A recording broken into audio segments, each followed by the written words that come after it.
ప్రపంచంలో ఉన్న నా తోటి సహోదరులకు సహోదరులకు హృదయపూర్వక శుభాభివందనలు తెలియజేస్తూ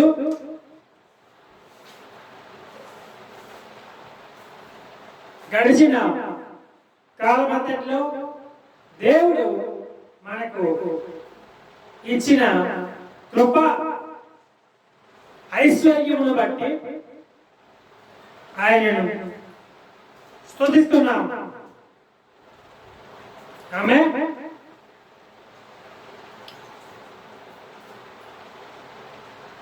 నేను చెప్పిన ప్రతి విషయం మీకు అర్థం కావాలంటే ప్రతి వీడియోని కూడా క్లిప్ చేయకుండా క్రమముగా చూడగలిగినట్లయితే నేను చెప్పిన విషయం మీకు క్లారిటీగా అర్థమవుతుంది. ఓకే,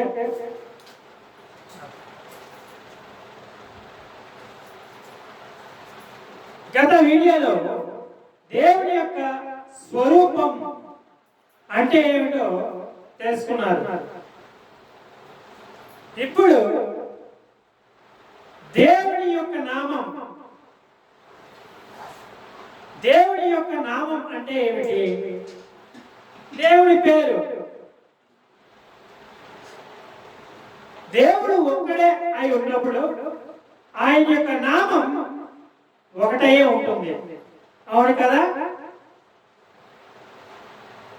దేవుడు సర్వ సృష్టికర్త అయినప్పుడు, సమస్తం ఆయనదై ఉన్నప్పుడు ఆయన నామం ఏమై ఉంటుంది అని నువ్వు అనుకున్నప్పుడు, ఈ లోకంలో ప్రతి మానవుడు కూడా తనకు నచ్చినట్టుగా తన ఇష్టానుసారంగా తల్లిదండ్రులు ఏం చేస్తారు? పుట్టిన వారికి పేర్లు పెడుతూ ఉంటారు. అయితే ఆ పేర్లన్నీ కూడా దైవ సంబంధమైన.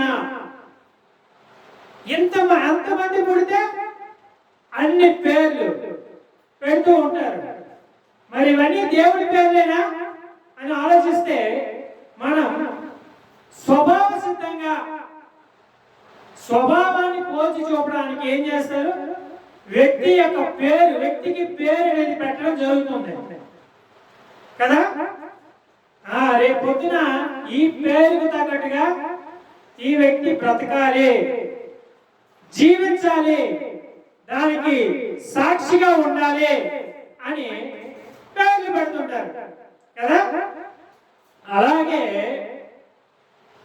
దేవుడు పేరు ఏమై ఉంది అంటే అతని స్వభావమే అతని పేరు, అతని పేరే అతని స్వభావము అని అర్థం. ఓకేనా? కాబట్టి మనం పేరు ఏదైనా చెప్పినప్పుడు లేదా పెట్టుకున్నప్పుడు ఆ పేరు యొక్క స్థితి అంటే జీవితం ఏమై ఉంది అనేది మనకు ముందు తెలిసి ఉండాలి. అవునా? మనకు పేరు యొక్క ప్రతిష్ట అర్థం కాకపోతే, తెలియకపోతే, ఆ పేరు యొక్క పూర్తి యొక్క స్థితి కానీ గతి కానీ, దానికి ఎందుకు ఆ పేరు పెట్టబడింది అనే విషయం అర్థం కాదు, తెలియదు ఎవరికి కూడా. ఈ భూమి మీద చాలా మంది మానవుల యొక్క స్థితి ఏమైపోయిందంటే, గతి కూడా వాళ్ళకి నచ్చినట్టుగా నచ్చిన పేర్లను పెట్టుకుంటూ వాళ్ళ స్వేచ్ఛారాధనగా ఉన్నటువంటి స్థితి ఏర్పడింది. కాబట్టి మనిషి ఏ పేర్లైనా పెట్టుకోగలడు, స్వేచ్ఛ ఉంది కాబట్టి. అవునా కదా? అది మనం ఇన్ని పేర్లు ఎవరైనా పెట్టుకోగలిగే స్వేచ్ఛ ఉన్నప్పుడు ఆ పేరు ఎవరై ఉంటుంది కదా, ఎవరై ఉంటుంది. ఆ ప్రతిష్ట తెలియకుండా పెట్టుకున్న పేర్లన్నీ కూడా వాళ్ళకి ప్రతిష్ట గురించి తెలుసా? వాళ్ళ బ్రతకడానికి తెలియదు కాబట్టి బ్రతకలేరు. మనుషులందరూ ఏ స్వభావపరంగా వాళ్ళు బ్రతుకుతున్నారో, ఏది అతిశయం, ఘనం, ముఖ్యం, ప్రాముఖ్యం అని బతుకుతున్నారో వాటి అందు మాత్రమే ఆకర్షితులు అవుతారు, ఆకర్షణకి లోపడతారు. పేరు పెట్టినంత మాత్రాన వారి స్వభావం రాదు. ఎలా వస్తుంది చెప్పండి? మనం ఏ స్వభావాన్ని అయితే నేర్పుతామో, మనం ఏ ఉద్దేశాన్ని అయితే ప్రకారంగా మనం వాళ్ళు నడిపిస్తామో, అదే ఉద్దేశాన్ని, అదే స్వభావాన్ని, అదే మనస్తత్వాన్ని, అదే భావాన్ని వాళ్ళు చూడగలుగుతారు. అంతేగాని దేవుడి పేరు ఇది అని పెట్టబడిన ఏ వ్యక్తి అయినా సరే ఆ వ్యక్తి సాక్షాత్కారంగా ఆ నేము అంటే ఆ పేరు యొక్క ప్రతిష్టగా ఆ వ్యక్తి చూపించడం అనేది, జీవించడం అనేది సాధ్యపడదు కదా. అయితే మనము దేవుడి పేరును తెలుసుకోవడం ఎలా అని అనగానే ఒక్కొక్క భాషకి వ్యత్యాసం ఉంది. ప్రతి భాషకి కూడా ఒక భాష నుండి మరొక భాషకి నువ్వు తెలుసుకోవడానికి వెళ్తున్నప్పుడు, చదువుకుంటున్నప్పుడు ఆ భాష మధ్య తేడా నీకు కనిపిస్తుంది కదా. కాబట్టి దేవుడి పేరు అనగానే, దేవుడు ఒక వ్యక్తే అనగానే, దేవుడి యొక్క పేరు కూడా ఒకటే అని నువ్వు గ్రహించినప్పుడు ప్రతి భాషని నువ్వు వెతకాల్సి ఉంటుంది. ప్రతి భాషని ఈ భూమి మీద వేల కొద్ది భాషలు ఉన్నాయి. తెలుగు, ఇంగ్లీషు, హిందీ, తమిళ, కన్నడ, ఇవన్నీ కూడా అలా చెప్పుకుంటూ పోతే వేలలో ఉన్నాయి భాషలు. వేలలో ఉన్న భాషలను ఒక్క బైబిల్ మాత్రమే రాసిన ప్రకారంగా కనీసం ఒక 3000 రకాల భాషల్లో బైబిల్ రాయబడిందని చెప్తున్నారు. ఓకేనా? మరి ఇన్ని విధాలుగా రాయబడిన ఆ పుస్తకం అదే బైబిల్ అయితే దాన్ని ఎందుకు ప్రకటిస్తున్నారు అన్ని విధాలుగా అంటే ఒక్కొక్క దాని కారణాన్ని బట్టి ఒక్కొక్క పుస్తకంలో అంటే బైబిల్ అనే పుస్తకాలలో ఒక్కొక్కరు రాసిన గ్రంథం వేసి చూసినట్లయితే వాటి యొక్క పేర్లు వేరేగా ఉంటాయి. వాళ్ళ పేర్లు అందులో వేరేగానే ఉంటాయి. కానీ దేవుడి పేరు ఏమై ఉంది అంటే అది ఒక్కటే, ఒక్క పేరే పెట్టాలి. ఏమై ఉన్నాడు? పరిశుద్ధుడు, పరిశుద్ధ గ్రంథము అని ఉంటుంది. దాని మీద పరిశుద్ధ గ్రంథం అని ఉన్నప్పుడు ఆ యొక్క పరిపూర్ణత ఏమై ఉంది? పరిశుద్ధమై ఉంది, పరిశుద్ధుడై ఉన్నాడు దేవుడు అని నీకు అర్థం కావాలి. అది దానికి ఇచ్చిన పేరు. అది ఒక ప్రమాణము, అది ఒక మార్గము, అది ఒక జీవితము. పరిపూర్ణ జీవితానికి నడిపించేటటువంటి ఆలోచనాత్మకమైన, ఆత్మ సాక్షాత్కారమైన జీవితాన్ని తెలియజేయడానికి దేవుడే మానవుడిగా అవతరించి ఆదర్శప్రాయముగా, ఆదర్శనంగా ఇచ్చినటువంటి సాక్ష్యము, ఆయన జీవిత సాక్ష్యము మానవుడిగా జన్మించి ఆ సాక్ష్యాన్ని మనం యేసుక్రీస్తు ప్రభువుని యొక్క జీవితం అని మనం చెప్తున్నాం. ఓకేనా? అయితే ఇప్పుడు ఇన్ని పుస్తకాలు ఉన్నాయి. ఒక్కొక్క పేరులో ఒక్కొక్క పుస్తకానికి ఒక్కొక్క పేరు. ఓకే, కాబట్టి ఆ భాషను బట్టి ఆ పేరు ఏమవుతుంది? మారిపోతుంది. కానీ దేవుడు ఒక్కడే 3000 రకాల భాషల్లో రాయబడిన ఒకే ఒక పుస్తకము లో భాష మారినాక పేరు మారిపోతుంది. అవునా కాదా? ఆ యేసు ప్రభు అనే పేరు తెలుగులో ఏమంటున్నారు? యేసు క్రీస్తు ప్రభు అంటున్నారు. ఇక ఇంగ్లీష్ లోకి వెళ్తే జీసస్ అంటున్నారు. ఇక హిందీ భాషలోకి వెళ్తే యేసు మసీకి జై అంటున్నారు. యేసు మసీ, యేసు క్రీస్తు తెలుగులో. కాబట్టి ఈశ్వర్ అనే పదం ఎక్కడి నుంచి వచ్చింది? హిందీ పదం, తెలుగు పదం కాదు. తెలుగు పదంలో దాన్ని మనం పోల్చి పెట్టేసిగా మనం ఎలా చెప్పుకుంటాం? ఈశ్వరుడు అని చెప్పుకుంటాం. మన హైందవుల్లో ఎక్కువగా ఆ పదమే ఉపయోగిస్తారు. అలాగే పరమేశ్వరుడు అంటే పరలోకంలో ఉన్న దేవుడు అని అర్థం. ఓకేనా? ఆ ఈహలోకానికి పరలోకానికి మధ్య తేడాన్ని తెలియజేసేటటువంటి పేరు ఏమైతే ఉందో అది ఇహముగా పరముగా తెలియజేసే నామమై ఉంటుంది. ఆ ప్రతిష్టాత్మకతని, ఆ ప్రతిష్ట జీవితాన్ని తెలియజేస్తుంది. ఓకేనా? అయితే ఇక ఆ స్థితిగతి ఎప్పుడు మనం మార్చుకోవాలి అనే ఆప్షన్ తెలియనప్పుడు తెలుసుకోవడానికి దేవుడు ఇచ్చిన అవకాశం. ఎందుకంటే మిగతా సందర్భంలో ఆ విషయం కోసం ఎవరు ప్రయాసపడరు. మనిషి స్వభావంగా తమ ఇష్టానుసారంగా దేనికైతే అలవాటు పడి ఉన్నారో అదే అలవాటుకి విధేయులు అవుతారు. ఆ విధేయతని చూపాలని ప్రయాసపడతారు. తల్లిదండ్రులు కూడా అంతే. కాబట్టి దేవుని యొక్క నామము అనేది ఒక నామమే. ఏ భాషలోనూ ఎన్ని రకాలుగా బైబిల్ని ట్రాన్స్లేషన్ చేశారో ఆ భాషలో ఉన్నతమైన నామం ఏదో ఆ నామాన్ని దానికి పెట్టారు. ఒక హైందవం అనేది మన తెలుగు భాష కదా. తెలుగు మనం అనుకున్నప్పుడు హైందవ్యంలో గణేష్ అనే పదం ఉంది. గణేశ్వరుడు, గణ ఈశ్వరుడు అనే తెలుగులో చెప్తాం. హిందీలో అయితే గణేష్ అంటారు. ఘనమైన యేసు. దాన్ని మనం విడదీసి దాని అంతరార్థాన్ని తెలుసుకుందాం. ఇప్పుడు చూడండి, గణ ప్లస్ యేసు, గణేశు. యేసు అనే పదంలో ఉందా? ఉంది. మరి మనం ఆ పేరుని కూడా ఆ పేరుని కనపరుస్తున్నాం. కానీ హైందువులు ఒకవేళ క్రీస్తువులకి శత్రువుగా భావనగా వేరే మతంగా వాళ్ళు భావించినప్పుడు ఆ పేరు మరి ఈ పేరు ఒకటే కదా. అలాంటప్పుడు ఆ ద్వేషం ఎందుకు పుడుతుంది? పేరు ఒకటే అయినప్పుడు హైందవులైనా ముస్లింలైనా క్రైస్తవులైనా ఎవరైనా సరే పేరుని కనిపిస్తున్నారా? పేరుని కనిపిస్తే పేరు ఒకటే అయినప్పుడు దాని భావం కూడా ఒకలాగే చూడబడేటప్పుడు దానిలో ప్రత్యేకత ఏం లేదు కదా. కాబట్టి ప్రత్యేకత ఏముంది? దేవుడు పేరు పెట్టబడినటువంటి పుస్తకాలన్నీ కూడా సమానమైనవా కావు కదా. ఒక బైబిల్ని 3000 రకాల్లో ప్రింట్ చేసిన వాళ్ళు ఎన్ని భాషల్లో బైబిల్ని మార్చారో అన్ని భాషల్లో పేరు ఒకటే ఉండాలి కదా, ఒకేలా కనిపించాలి పేరు. కానీ ఇన్ని రకాల పేర్లు ఎందుకు వచ్చాయి? ఆ భాషకు తగ్గట్టుగా ఆ భాషలో ఘనమైన పేరు ఏదో ఘనంగా ప్రజలు ఎంచుకునే నామం ఏదో అదే పెట్టారు దానికి. ఈ విషయం నేను పదే ఎందుకు చెప్తున్నానంటే మీకు అర్థం కావాలని. ఓకేనా? కాబట్టి దేవుని యొక్క నామం గురించి మీరు చింతించవలసిన అవసరం లేదు.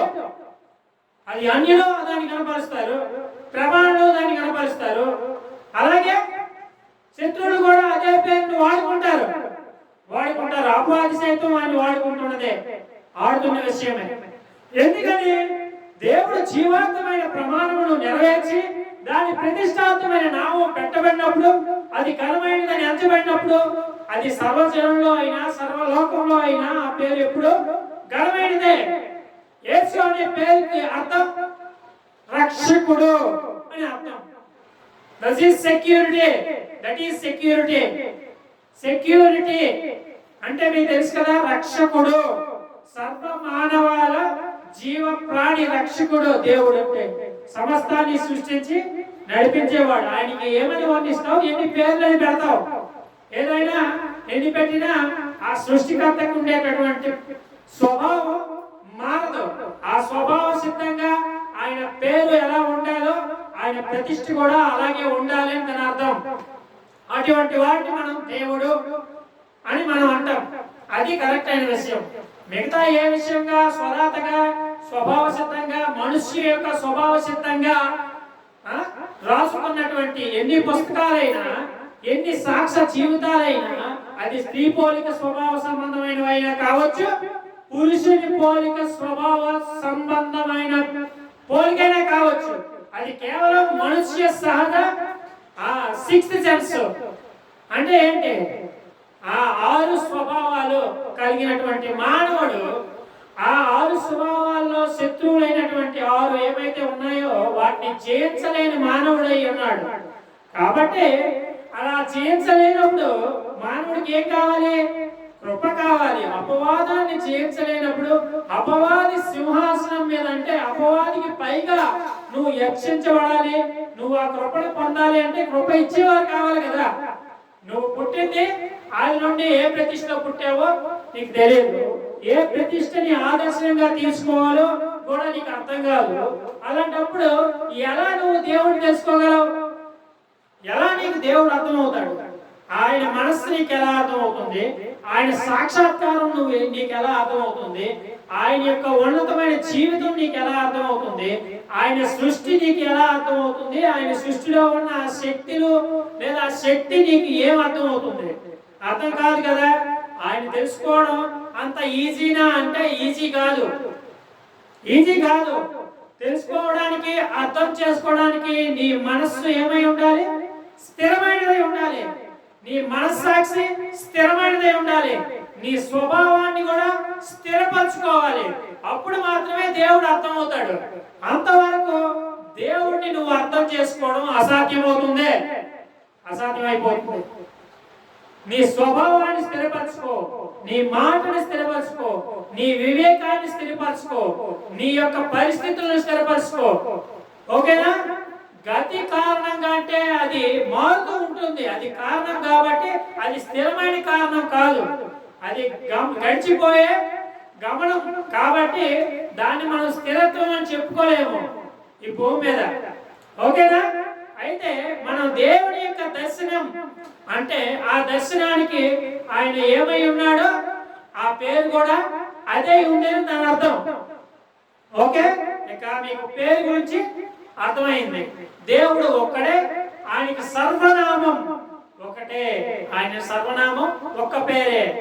నువ్వు ఎన్ని రకాల పేర్లు పెట్టుకొని నువ్వు ఆయన ఆరాధించినా, తండ్రి నువ్వు నాకు కనిపించట్లేదు, నీ స్వరూపంలో ఒకటి నేను చేసుకుని దాని ద్వారా నేను నిన్ను ఆరాధిస్తున్నాను, నిన్ను కనపరుస్తున్నాను, నేను ఈ ప్రతిష్ఠ నేను నమ్మాను, ఈ ప్రమాణాన్ని నేను నమ్మాను కాబట్టి ఈ ప్రమాణానుసారంగా నాకేం కావాలి? తీర్పు కావాలి. నేను ఈ విధంగానే జీవించాలనుకుంటున్నాను. నా జీవితం ఇది కాబట్టి, ఈ స్వభావానికి నేను బానిసను కాబట్టి, ఈ స్వభావానికి నేను ఇష్టపడుతూ బ్రతకాలనుకుంటున్నాను కాబట్టి ఈ క్రమానుసారంగా నాకేం కావాలి? తీర్పు కావాలి. అలాగైతేనే నేను నీ యొక్క బిడ్డని, లేకపోతే నేనేమై ఉన్నానో నాకే తెలియదు అంటాడు ఒక మానవుడు. అర్థమైందా? ఇదేనా అంటే ఇదే తెలీదు. తెలిసిన తర్వాత ఒక అన్ని జనులు మాత్రమే అన్నింటినీ గౌరవిస్తారనే స్వభావంతో చూసేటప్పుడు అన్ని జనులు అందరూ కూడా హైందవులు అంటే ఇక వాళ్ళు కూడా అంతే. దేవుళ్ళు దేవతలు అని ఎలాగైతే ప్రత్యేకించి రాసుకొని ఉన్న పుస్తకాలను చూసి ఆదర్శంగా పటాలను తయారు చేసుకోవడం, వాటిని దేవుళ్ళుగా భావించి వాళ్ళు ఆరాధించడం జరుగుతుంది. అయితే తప్ప రైటా అనే విషయానికి వచ్చేసరికి వాళ్ళకి తెలియని మనస్తత్వం మాత్రమే అలా వెతుకుతుంది.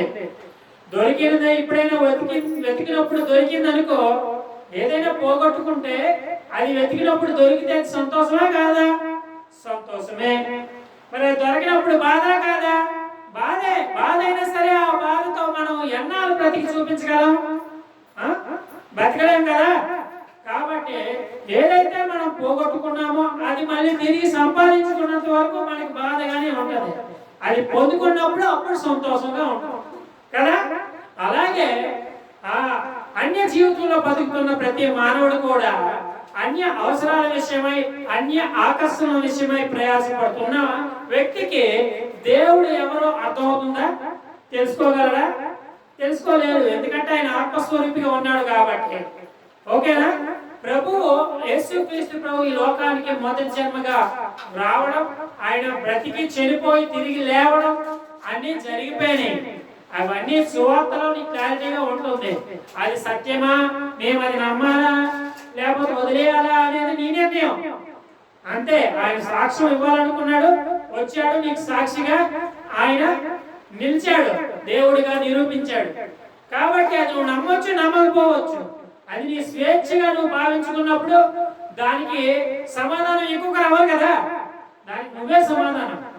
కాబట్టి దేవుడి యొక్క ప్రతిష్టని నువ్వు చదువుతున్నప్పుడు, ఆ ప్రతిష్ట ఉన్నతమైనదని నీకు అర్థమవుతున్నప్పుడు, ఆ భావనలో నువ్వు అది నీ మనస్సాక్షి అనేది నీకు జ్ఞానం తెలిసాక, నీకు అనుభవం వచ్చాక, అది నువ్వు అర్థం చేసుకుంటూ నడుస్తున్నప్పుడు, ఆయన యొక్క ప్రతిష్ట నీకు ఉన్నతంగా కనిపించినప్పుడు, నువ్వు ఆ స్వభావానికి నువ్వు విధేయుడు కాకుండా నిన్నేం చేస్తుంది? నీ మనసు తొందర పెడుతుంది నీ విషయమై.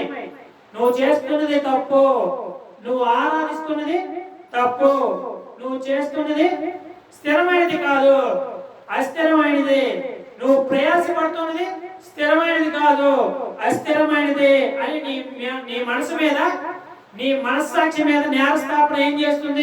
నీ యొక్క ఆత్మ నేరస్థాపన చేస్తుంది. నీ జ్ఞాపకంలో ఉన్నటువంటి ప్రతి విషయాన్ని కూడా నీ మనస్సాక్షికి తెలియజేస్తుంది. ఇది జ్ఞాపకం చేసుకో, ఇది నీకు తెలియజెప్పబడుతుంది. కాబట్టి ఈ విషయాన్ని జ్ఞాపకం చేసుకో. ఇది రైట్, ఇది తప్పు అని చెప్తుంది మనస్సాక్షికి, మనస్సు. ఓకేనా? అలా ప్రతి విషయాన్ని నువ్వు తెలుసుకోవాలి. తెలియదు అని వదిలేస్తే ఎప్పటికైనా తెలియని వాడుగానే మిగిలిపోతావు. నువ్వు ఎదుటి వారికి ఆదర్శం సంగతి పక్క నుంచి నిన్ను నువ్వు ఆదర్శంగా మార్చుకోవడానికి ఫస్ట్ ఆఫ్ ఆల్ నువ్వు నిర్ణయించుకుంటే నువ్వు ఖచ్చితంగా తెలుసుకోగలుగుతావు. కాబట్టి ఏ ప్రయాస నువ్వు పడినా భూమి మీద ఆ ప్రయాసలో వచ్చే ఫలితాన్ని నువ్వు ఎలా పొందుతావో దేవుడి విషయంలో కూడా అంతే. నువ్వు ఆ ప్రయాస పడినప్పుడు దేవుడు ఆ ప్రతిఫలం ఆ సమయం వచ్చినప్పుడు నీకు ఖచ్చితంగా ఇస్తాడు. ఓకేనా? కాబట్టి ఈ నా విషయాలు జ్ఞాపకం ఉంచుకోండి. ఓకేనా? ఈ విషయాన్ని అనేక మందికి షేర్ చేయండి. ఈ లోకంలో అనేక మంది దేవుళ్ళని పేరుతో ప్రజలను భ్రమ పెట్టి వాళ్ళ యొక్క మనస్సాక్షిని లేకుండా చేసి, వాళ్ళ యొక్క మానం లేకుండా చేసి, స్త్రీలైనా పురుషులైనా వాళ్ళ జీవితాన్ని నాశనానికి నడిపించేటటువంటి స్వభావాన్ని అంతం చేయండి. వాళ్ళ జీవితాలు కాపాడండి, పిల్లల జీవితాలు కాపాడండి, పెద్దలై ఉండే వాళ్ళ యొక్క ప్రతిష్టని కాపాడండి, వాళ్ళకి విధేయతనివ్వండి, వాళ్ళ మనస్తత్వాన్ని అర్థం చేసుకోండి. మీ చదువును సరిదిద్దుకోండి. చదువులన్నీ ఒకటి కాదు, దేనికోసం చదువుకున్న చదువు దాని సంబంధమైనదే. ఓకే? నువ్వు ఒక డాక్టర్ అయి చదవాలనుకున్నప్పుడు ఎంబీబీఎస్ చదివిన తర్వాత నీకు డాక్టర్గా నీకు పోస్ట్ ఇచ్చినా ఇవ్వకపోయినా అది పాస్ అయిన సర్టిఫికేట్ నీకు ఉండదు. కాబట్టి నువ్వు అది కాకపోతే ఇంకో దగ్గర ప్రయాసపడతావు. ఎక్కడ ప్రయాసపడినా నీకు ఆ జాబ్ ఇస్తారో లేదా ఉన్నప్పుడు ఇస్తారు కదా, దానికి నువ్వు యోగ్యుడైనప్పుడు ఆ సర్టిఫికేట్ బట్టి ఇస్తారు. అయితే నువ్వు డాక్టర్ అయిపోయినట్టే ఇచ్చిన తర్వాత కదా. అలాగే ప్రతి చదువును బట్టి కూడా ఆ చదువు నువ్వు గ్రాడ్యుయేట్, పోస్ట్ గ్రాడ్యుయేట్ గా నువ్వు తీసుకున్న ఏ యొక్క కోర్స్ అయినా ఆ కోర్సును బట్టి నువ్వు ఏ ఉద్యోగం చేయాలనేది నిర్ణయానికి రావాలి. ఆ నిర్ణయం కోసం నువ్వు ఆ పని కోసం ప్రయాస పడాలి, అది పొందేంత వరకు. అవునా కాదా? పొందిన తర్వాత మళ్ళీ పని చేయాలి. ఇది కామన్ ఈ లోకంలో. అలాగే ఎవరికి ఇవ్వవలసిన విలువ వారికి ఇవ్వాలి. దేవుడికి పుట్టినవాడు దేవుడి కుమారుడు, మనిషికి పుట్టినోడు మనిషికి కుమారుడు. అర్థమైందా? అలాగే ఏ ఉద్యోగం కోసం అయితే పాస్ అయిపోయిన తర్వాత ఆ ఉద్యోగం చేస్తున్నాడు అతడు ఆ దారికి లేదంటే ఆ పనికి అతడు యోగ్యుడు కాబట్టి ఆ పేరు పెట్టుకుంటారు. అలాగే దేవుడి పని చేసేవాడిని దేవుడి కుమారుడు అంటారు, లేదంటే దైవ సేవకుడు అంటారు. అతనికి ఇవ్వాల్సిన విలువ అతనికి ఇవ్వాలి. సేవకుడు అయిన తర్వాత కుమారుడుగా జన్మిస్తాడా? కుమారుడు అయిన తర్వాత సేవకుడుగా జన్మిస్తాడా? ఒక వ్యక్తి సేవకుడు అంటే దాసుడు అని అర్థం, అంతేగాని కుమారుడు అని అర్థం కాదు. కాకపోతే యేసుక్రీస్తు చెప్పిన మాట ఏమై ఉంది? అపోస్తలులకు మాత్రమే చెప్పాడు, ప్రజలందరికీ చెప్పలేదు. ఆయన చెప్తున్న విషయం ఏంటంటే, యేసు ప్రభు మీరు అనేకులను శిష్యులుగా చేయండి అన్నాడు. ఓకే? మిమ్మల్ని ఏమంటున్నాను? సహోదరులుగా భావిస్తున్నాను తప్ప మిమ్మల్ని దాసులని భావించట్లేదు అని రాశాడు. ఓకేనా? కాబట్టి ఆయన పిల్లలుగా ఉండాలి అని ఆశపడే ప్రతి వ్యక్తి కూడా ఆయన తెలుసుకోవాలి, ఆయన మాట వినాలి, ఆయన అర్థం చేసుకోవాలి. ఈ లోకంలో ఎన్ని పుస్తకాలు ఉన్నా అది మనిషి స్వరాతే అవుతుంది. మతం అనే పదం మన తంత్రం, మన తంత్రం, అందులో 2 అక్షరాలు తీసి మతం అని పేరెట్టారు. మన తంత్రం అనేలో తంత్రం అంటే పేరని అర్థం, మన యొక్క పేరని అర్థం, మన యొక్క సృష్టి అని అర్థం.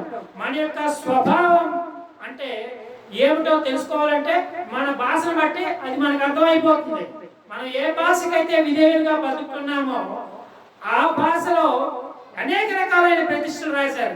ఏ ప్రతిష్ట నీది, దానికి నేను కర్తని, దానికి నేను ఆదర్శవాదిని, దానికి జీవితానికి నేను సాక్షాత్కారిని అని చెప్పుకోవడానికి ఏ మానవుడికి భూమి మీద హక్కు లేదు, హక్కు లేదు. అలా చెప్పుకోలేడు. ఎందుకంటే అది రాసింది ఒకడైతే దానికి విధేయుడైంది ఒకడు. కాబట్టి విధేయుడైనంత మాత్రాన దానికి సాక్షాత్కారుడు కాదు కదా. అది మరణం వరకు పోరాడవలసిన విషయం. ఒక్క నమ్మాను అయిపోయింది అంటే కాదు కదా, దానికోసం బ్రతకాలి కూడా. కాబట్టి నేను చెప్తున్న ప్రతి విషయాన్ని మీరు అర్థం చేసుకోండి, ఓకేనా? మీ స్వభావాన్ని దేవుడు పేరు పెట్టుకున్నాము మేము దేవుళ్ళమే అనుకోవడం అమాయకత్వం అవుతుంది. మీరు అపవాది కంటే కింద ఉన్న వాళ్ళు అవుతారు. కాబట్టి దేవుడి పిల్లలు అవటం అసాధ్యమైపోతుంది. మీ జీవితం ఈ జీవితంతోనే అంతమైపోతుంది. పునర్జీవితం అనేది మీకు ఉండడం అసాధ్యమైపోతుంది. ఎందుకంటే అపవాది కింద మీరు ఉన్నారంటే ఖచ్చితంగా మీకు నరకం తప్పదు అని చెప్తున్నాడు దేవుడు. రాత్రిలో ఉన్నది అదే. నేను కూడా మిమ్మల్ని ద్వేషించో లేకపోతే ఏదో విధంగా భావించి చెప్పట్లేదు సుమా. మీరు బాగుండాలి, మీరు మనస్తత్వం అంటే ఏదో ఎరగాలి అనే ఉద్దేశంతో చెప్తున్నాను. మళ్ళీ నా వైపు తిరిగి ఈ ఇతరేంటి ఇలా చెప్తున్నాడు, ఇతరు చెప్పే మాట వినేదేంటి, మాకు తెలియదా అనే స్వభావాలు మాత్రం పెట్టుకోకండి. ఆ ఫీలింగ్స్ పక్కన పెట్టండి. మనస్తత్వాన్ని తెలుసుకోండి, మర్యాదను నేర్చుకోండి, విధేయతని కాపాడుకోండి. అప్పుడు మీ జీవితం నెంబర్ 1 గా ఉంటుంది. ఆ మనస్సాక్షి కలిగి ఉండండి. దేవుడు ఖచ్చితంగా మిమ్మల్ని దీవిస్తాడు. ఓకే, మరొక వీడియోలో మళ్ళీ కలుద్దాం. అంతవరకు సెలవు, bye. Praise the Lord, God bless you.